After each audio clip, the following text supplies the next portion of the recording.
Now, with winter approaching, there are warnings potholed roads are at crisis point. The local government authority says the proposed 19% cuts to highways budgets will only make the problem worse. Well, to find out what causes them and what can be done, our reporter Martin Stew took a trip to the country's leading research centre, which is in Nottingham. They're a menace to motorists and a downright danger to cyclists. Yet every winter in the Midlands, we seem to see more and more potholes. To find out what causes them and what can be done, I took a trip to the country's leading research centre in Nottingham. Dr. Nick Tom offered to show me what his team are doing and how it could affect how our councils in the Midlands tackle the problem. We're in a giant fridge here. Why is it important to bring the temperature down?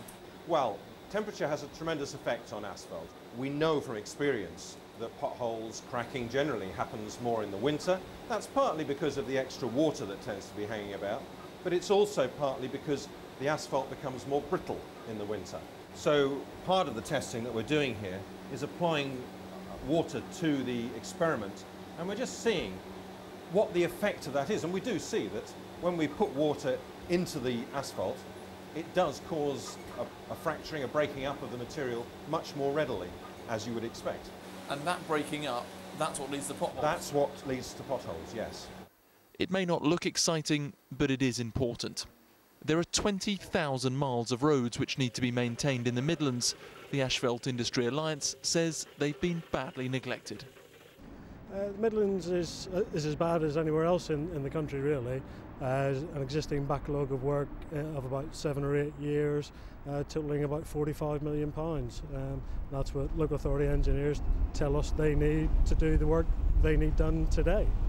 The Alliance also says the cheaper temporary fixes councils are favouring are a false economy.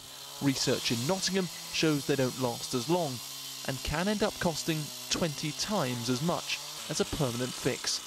With budgets being constrained as they are and the price of bitumen also going up, it's a delicate balance that they have to do. They would like to do proper repairs all the time, but they have to manage the resources that they've got. So the challenge is for Dr. Tom's team to find the cheapest and longest lasting solution before the Midlands roads are finally pushed to breaking point. Martin Stew, Central Tonight. Potholes, you can see the emails coming in now, can't you? Chewing gum should do the trick. Now, a